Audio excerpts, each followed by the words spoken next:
After a messy breakup, I needed a place to stay, and fast.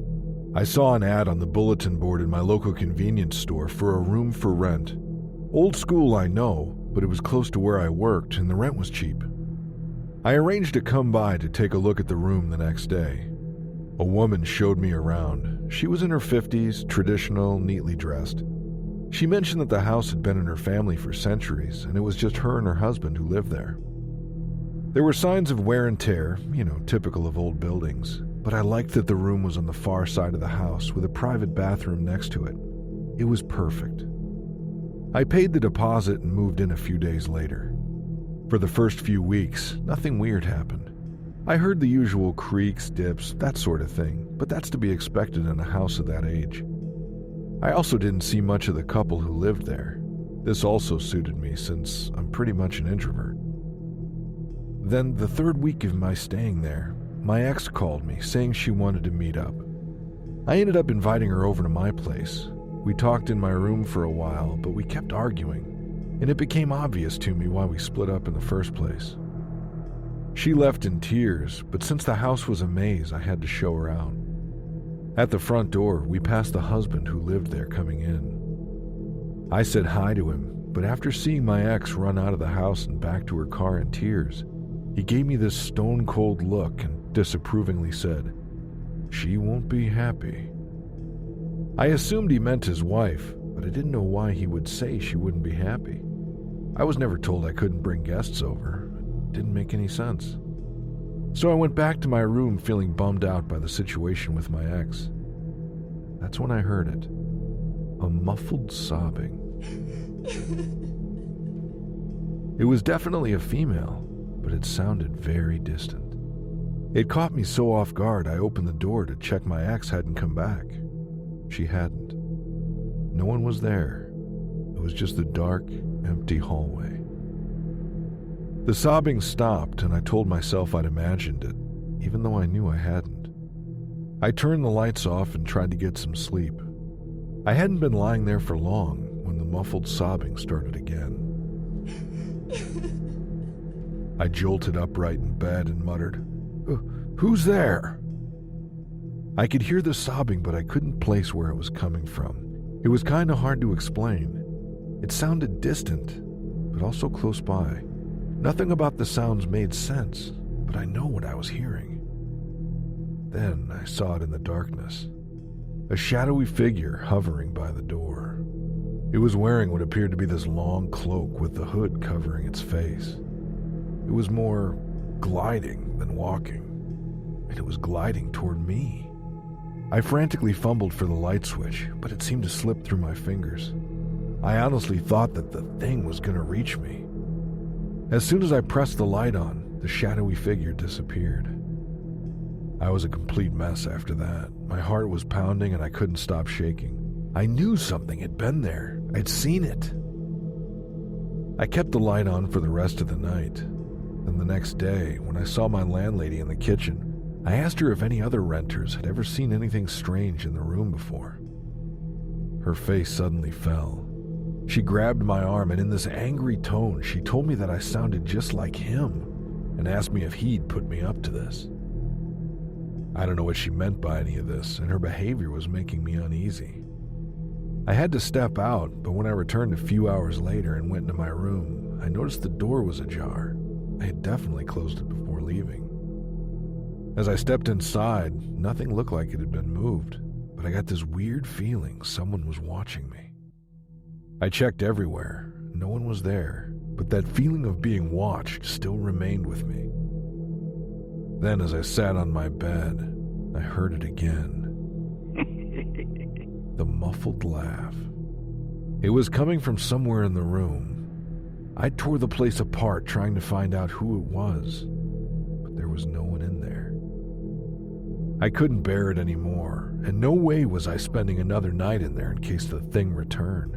So I packed up my stuff and left that day. A few days later, I tried calling about getting my deposit back, but no one ever answered my calls. It was frustrating, but I decided just to let it go. It was better than spending another night in that creepy house and room. I don't know where the sobbing came from or what that thing I saw was. Whatever it was, there's no doubt in my mind that it was there that night, in my room. And it was real, not just a figment of my imagination at all.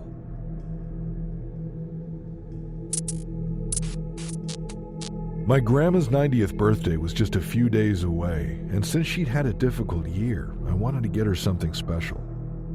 I don't really know anything about antiques, but my grandma liked them.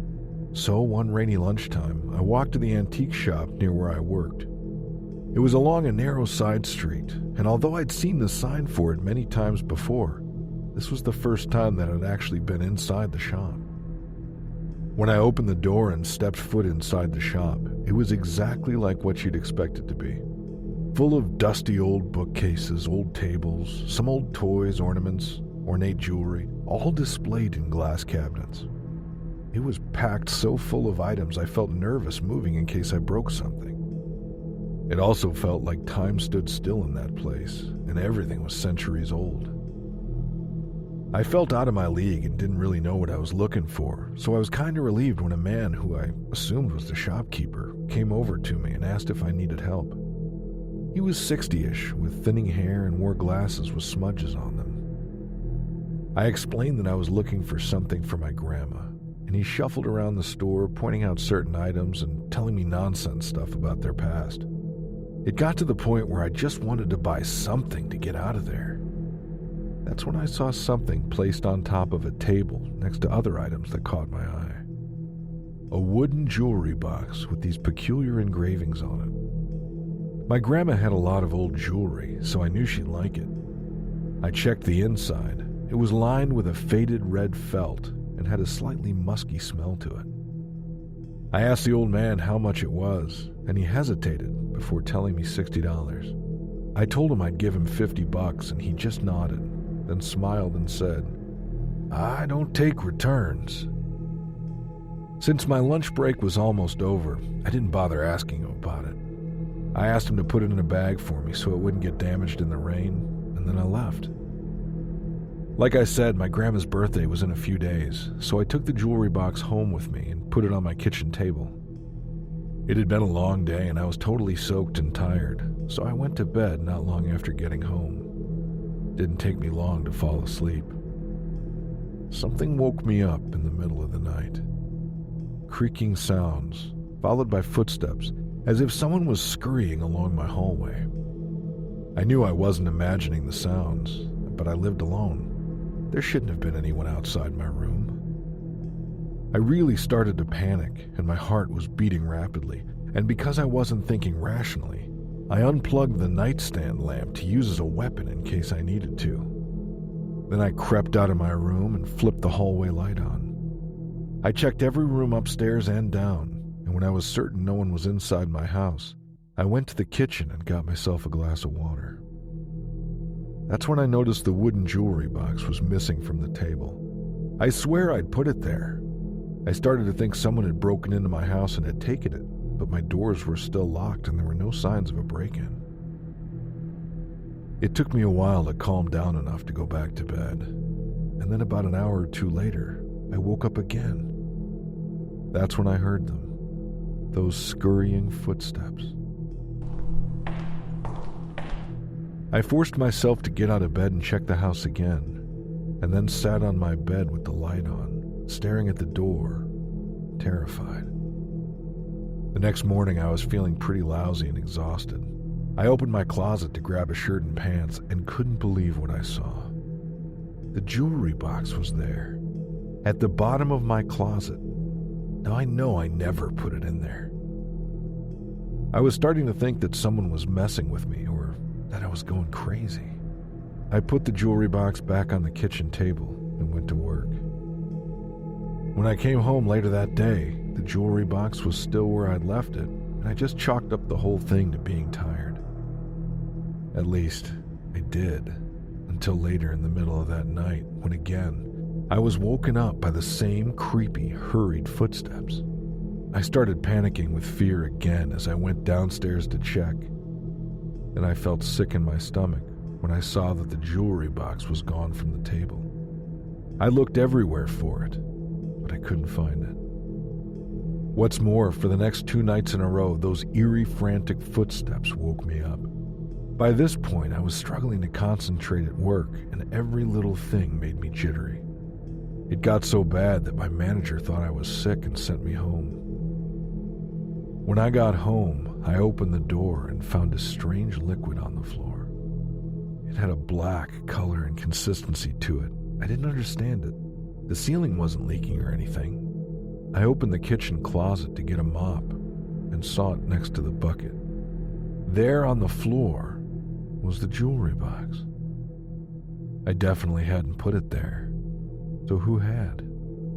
There was definitely something wrong with the box. I was sure of it. The creepy things only started happening when I brought that thing home. By this point, my grandma's birthday had come and I decided to buy her a new present. It's not like I was going to give her that creepy jewelry box. Not when I thought it was possibly cursed.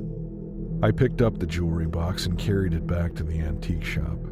The store was closed and the sign on the door said, "Back in 10 minutes." I wasn't waiting around, so I just left it on the doorstep. It meant I'd miss out on getting my money back, but it's not like the man was going to give me a refund anyway. He told me as much. That night and every night after that, I didn't hear any creaking or running footsteps anymore, and I never found any strange black liquid again. I know it sounds crazy, but I'm certain that what happened was because of that old wooden jewelry box. There was something not right about it. I don't know if giving it back to the guy who sold it to me was the right thing to do. I just couldn't keep it. I needed that creepy stuff to be out of my house and out of my life for good.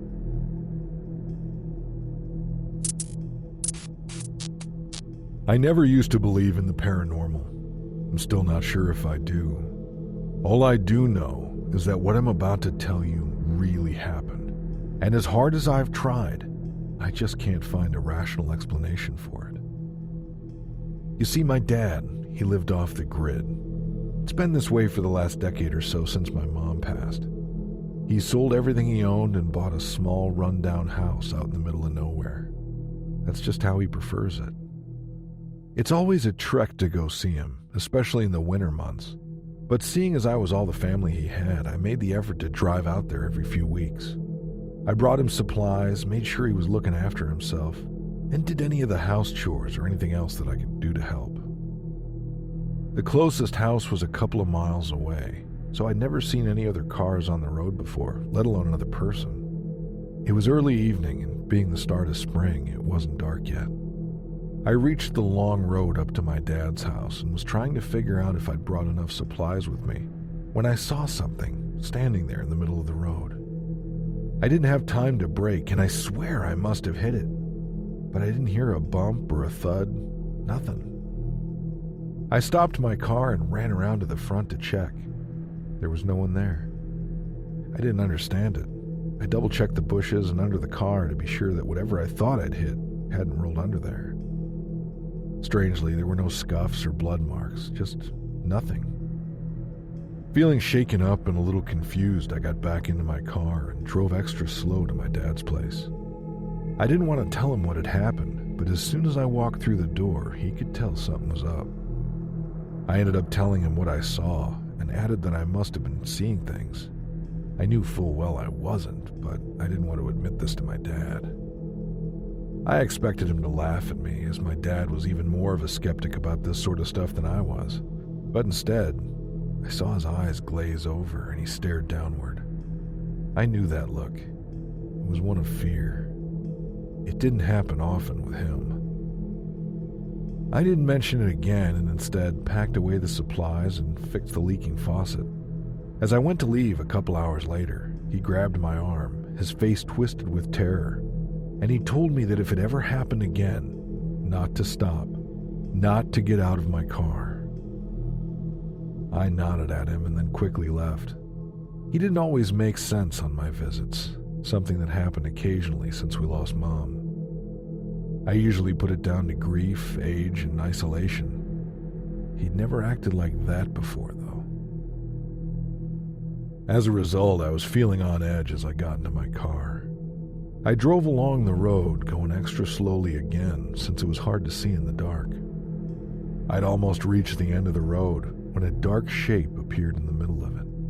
I only caught a glimpse of it, so I didn't see it properly, but from the outline, it looked sort of human. I slammed on the brakes. Again, I was sure I'd hit him, but I didn't hear any impact. I thought about what my dad said about not getting out of the car, but I couldn't just drive off and leave someone there in the middle of the road in the middle of nowhere. I shouted, "Hello!" as I walked around the side of my car and shielded my eyes from the headlights. I peered around for any signs of a person. Once again, there was nothing there. I was cursing under my breath and feeling somewhat terrified about the whole thing, when suddenly my headlights turned off. I was standing there in the dark, scared out of my mind and trying to feel along for the side of the car to guide me forward. Then I felt something brush past me and saw a flash of something. It was like a shadow. It blurred past me. Then the next thing I knew, I felt a forceful push on my back, sending me falling to the ground. I managed to get back on my feet and somehow feel my way back to my car. The headlights had been turned off at the control, which made no sense. My hands and knees were messed up from my fall, so I turned around and drove back to my dad's. When he saw me walk in, he didn't say a word. I cleaned myself up and stayed the night on his couch. He never spoke about it, and I never brought it up. I still visit my dad every couple of weeks, and this has never happened to me since. Like I said, I'm not a believer of the paranormal, but I know there was something on that road. Something not quite human. Whatever it was decided to mess with me, and I think that from my dad's terrified reaction, there's a pretty good chance it did the same thing to him, too.